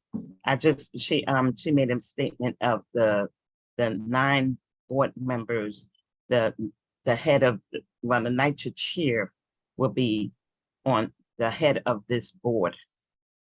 Doesn't that seem like a conflict of interest that he will be able to control the board as well as being the chair of NYCHA? It just seems like a conflict of interest. And not only that, Gregory Russ is no longer the chair of NYCHA. Why is he the chair of the trust? So the legislation says it would just be the chair of NYCHA. Technically, Greg Russ is still the chair of NYCHA. He's no longer the CEO because the position was split. And so that sounds like double talk to me, because if you're the chair, or you the chair or the CEO, I mean, isn't that two of the same entities? I'm the chair and the CEO. Yeah. So those are two positions. So the chair of the board, that their main function or main goal is to oversee the board of NYCHA. So the board function, so the board meetings, whatever may need to be passed through the board, etc. And then the NYCHA CEO does more daily, day-to-day operations things. So that's going to be, overseeing the various repairs and management and the various programs that NYCHA does, capital projects, things like that. They do more of the day-to-day. So prior to the position being split, Mr. Russ had been doing both, but under the transformation plan, was recommended that the position be split into 2, and so that's what happened. I don't know, a couple months ago now. That wasn't part of the original transformation. The original transformation language states that the trust, who's over the trust, is the chair of NYCHA. Gregory Russ is no longer the chair of NYCHA.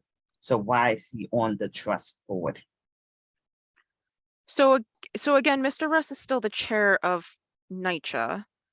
He is no longer the CEO because the position was originally combined, but then it was split into two different people. So currently he's still the chair. Like if you go to a board meeting, you'll see Mr. Russ there because he's still the chair of the board. So when talking about the trust board, the chair of NYCHA is still a board member of the trust. So, technically, if the board were to be established tomorrow, then yes, because Mr.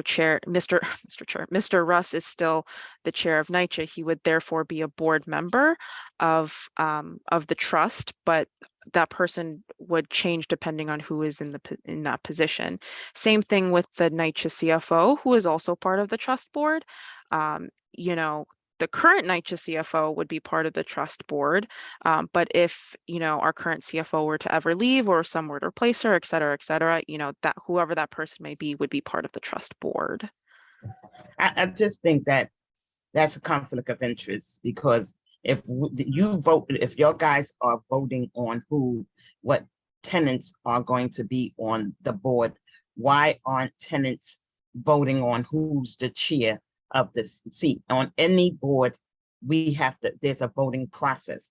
And the fact that residents are not voting who they want as the chair on this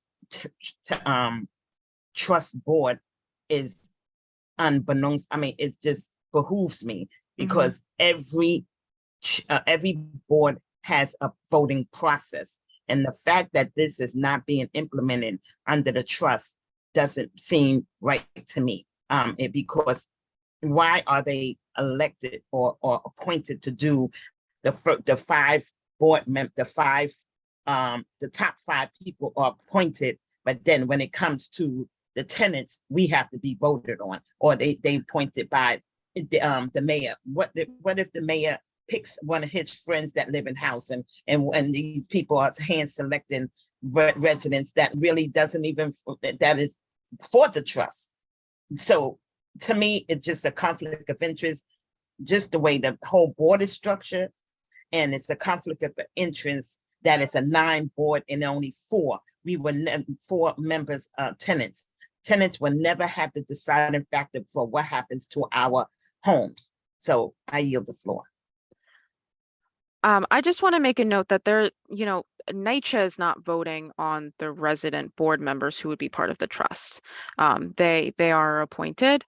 NYCHA does not have a hand in voting or in any kind of vote for the resident board members, but I understand what you're saying in terms of. No, I'm saying selecting. They are selecting. They saying 2 residents are being selected from the mayor's office. How the mayor know anybody? I don't get that. How the mayor selecting? Do he know any of us to select us? No, I don't know him. So how you gonna select me?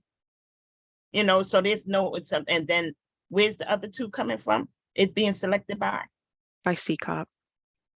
By CCOP. Okay, but again, I understand. I just wanted to make it clear that NYCHA wasn't voting for the resident board members in any way, but I understand what you're saying. Thank you. Are there any other questions? Seeing no hands up. Thank you, Ms. Yu, for your presentation. We appreciate it. Thank you. I'll make sure to send it to Marlene so everyone on the call gets it. And again, I just want to make one final comment. I know that we've been talking about this for quite some time, but I do appreciate the dialogue.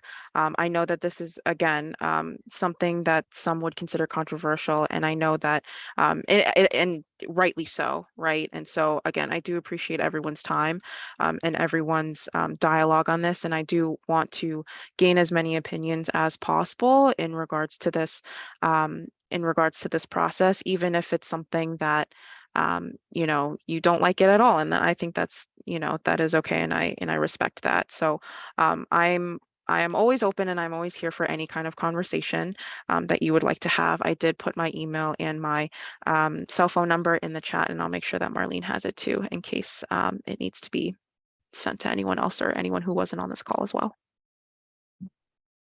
Again, Ms. Yu, thank you very much.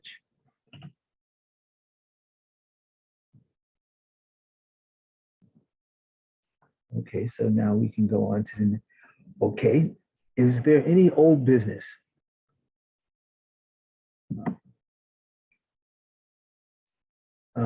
Ms. McFarland? Yes, I didn't get any feedback from the gentleman that had the presentation last month about those apartments that went up on 112th, 111th Street in Madison Avenue. No one have contacted me at all. They said they was going to do outreach. I don't know if Claudia got any feedback from them, that developer or management company. And I think that's, very disrespectful. Okay. Okay. Question. Marlene, I have a question for you. Yes, John. Okay. Is there any way that that any contact information can be gotten concerning the people who were here from Sendero Verde last month? Yes, I believe they left their contact information in the chat. I'll just go ahead at Ms. McFarland. I'll put my email in the chat for you, and I'll send you their contact information so you can speak to them directly, okay? Thank you. No problem. Thank you very much, Marlene. Mhm. I believe Beverly's hand is raised, John, if you would like to recognize her. Okay, Beverly? Yes, thank you, John. In regards to old business, I'm not sure if that's where this would go, but I wanted to speak about discuss about the statement, the district needs statement, in regards to the home ownership requests that we asked for, that's in the statement, that it be for families of the income 80 to 120% of the AMI. I want to know whether or not will it be at this venue that we speak about lowering the AMI, because I believe, you know, the 80% of the AMI as it stands now in 2022, it gets higher and higher, and it doesn't reflect the income levels of Community Board 11 residents in order to be able to purchase homes or first-time home buyers within the district if any houses come up.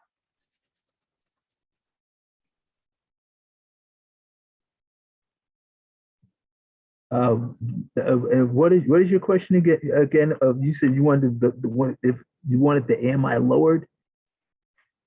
Yes, I know we couldn't do it for this year. I did make mention of it at the full board, and I should have went back to see what the recommendation was. Maybe Marley, were you there at the full board when I brought this up to just help me out as to if I ask it as old business, that be revisit within the housing committee to lower the AMI, at least have a discussion to lowering the AMI for home ownership when we request housing for this community? I'm sorry, John, may I address Beverly's question? Sure. Okay, so Beverly, a version of your question was put into the statement. Just to reiterate the community board's role in the budget process. So everything had to be submitted no later than October 31st to Right. for consideration for the preliminary budget, for the mayor's preliminary budget. Mhm. So that statement is already in. Your suggestion was tweaked and worded appropriately for your statement. When I say your statement, I mean the body, right? So CB11's comment, and also the budget request, the tracking codes, any old ones or new ones that was kept or additions made to the specific budget request. So it was put in, it just had to be worded with the existing language. So what you can do is hold on to this for next year and just keep pushing for it again. There are a lot of, for the budget request that are funded and it does not come off of the tracking, the budget request form that you all use to track the codes that is given by OMB. And it's not because they're not funded, it's because you just want to tell the agencies that we continue to require funding for this specific thing. So next year is your opportunity, if you would like to, but it was worded not exactly as you're saying it, but it was put into the statement. That's the possibility of lowering the AMI from the 80 to something lower, because like I was stating, each year the AMI goes up. Now I was just looking at a comparison of the AMI charts for New York City for 2022 versus 2018. And the people who was at the AMI and that's at the AMI 2022 and 2018 is now in 2022 at 60% AMI. So each time it goes up, you know, and our community, you know, is not moving as fast as the income of the AMIs that's changing yearly. And Right. so we get a lot of people that's really priced out, even when at 2018 they could have probably afforded, but now they're becoming low and lower income themselves, even at the AMIs as they change it. Right. So what you all as a board have done continuously and you continue to do is you advocate for AMIs to reflect low and very low income status. So, and to continue to advocate for affordable housing, the catch-all of affordable housing. So it's in your statement, it exists already in your statement. It exists in the narrative, and it also exists out of the budget request that comes from land use, because land use deals with development and AMIs. When a building is erected, the AMIs and everything have already been decided on when it comes to housing, because you all are dealing with lottery, lease up, and preservation of existing dwelling in your district. So land use would be the space to advocate for AMIs. But it's already in your statement. It exists to request for affordable housing and very low. For home ownership. You already, I remember, if my memory serves me correct, it was you last year that created that budget request that stayed. Right, for the till?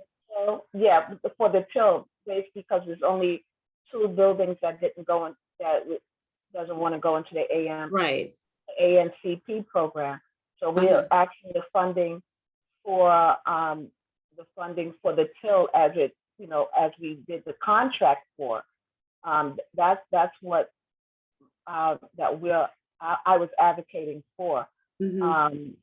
But when, like I said, when I was reading the budget, the district need statement, I remember reading that, you know, part of the statement was that the AMI, you know, they do a lot of more housing for home ownership program for incomes of 80% to 120%.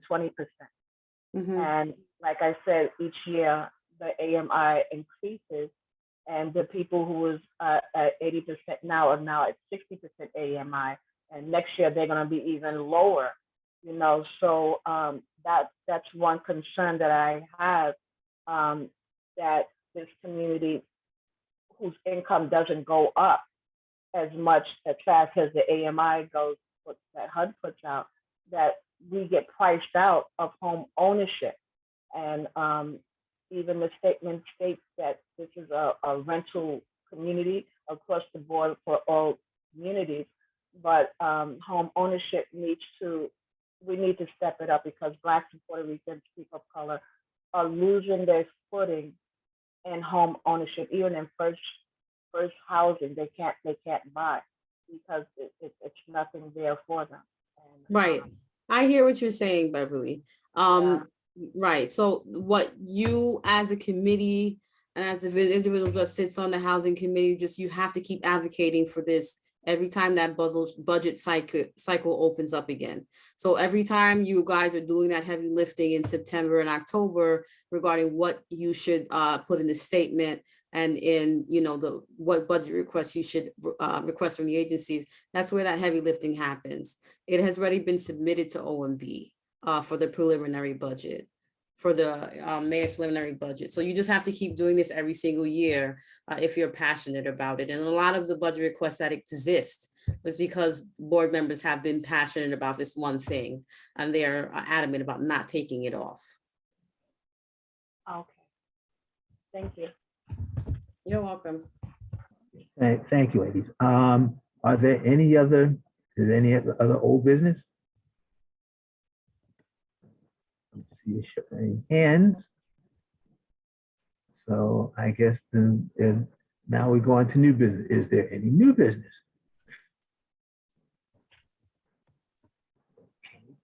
Don't see any hands there either. Beverly? In regards to new business, can I request that when we okay rehabilitations for buildings or even new construction, which is in land, and I finally got that we are more preservation, that when we okay a project to be done for affordable, quote unquote, affordable housing at certain AMI levels, that at the start that we say yes to them, that they stay at the level of the AMI for that year that we said yes. Because like I stated earlier, each year the AMI goes up, and if these projects take at least 5 to 6 years to be completed from the start when they come to the board to the finish, then most of the time, for what I have observed, is that they start going for the AMI at that time, 5 years ahead, which knocks out a whole lot of people when we said yes at the beginning. Is there any way that we can advocate that be part of our yes, that it stays at the AMI that we started at when they came to us to approve any project or new renovation for preservation?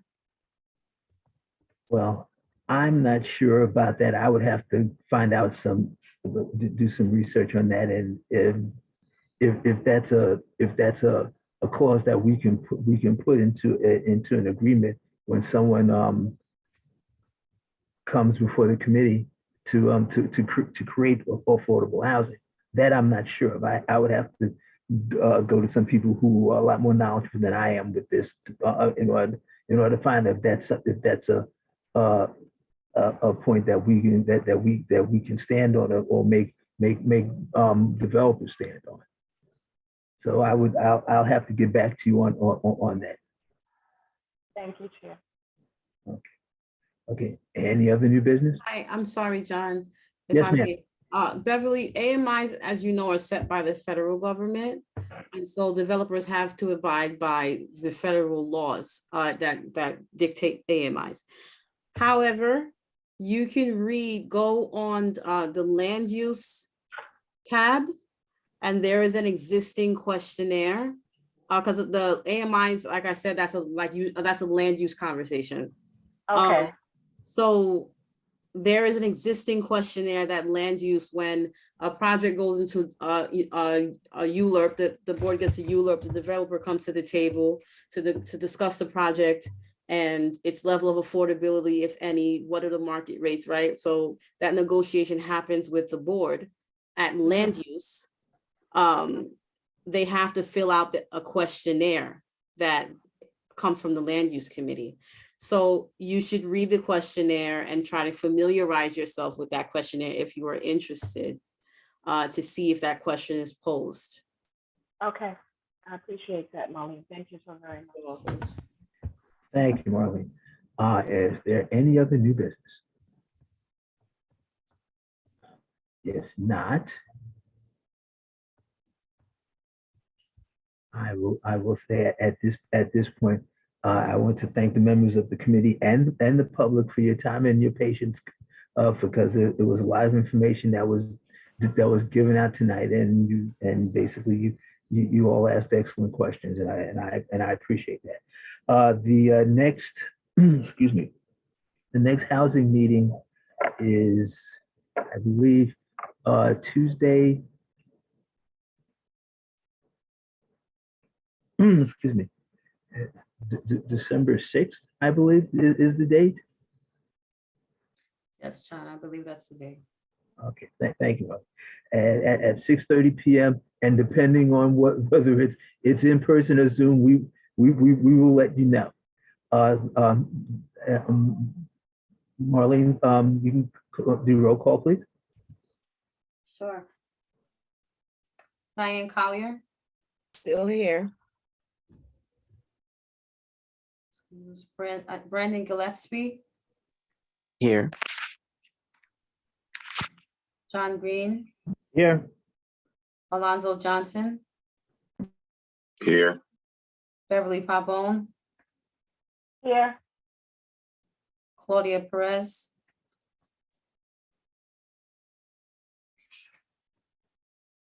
Anne Marie Vasquez. I'm here. I was having trouble with my mic. This is Claudia. Sorry. It's okay. Hi, this is Anne Marie Vasquez. Thank you. Candy had to leave early and Jason Rule is excused. Okay, thank you, John. Thank you. And I now say that this meeting is adjourned at 8:51 p.m. Everybody enjoy the rest of your night, and I will see you at full board. Thank you. Thank you, everyone.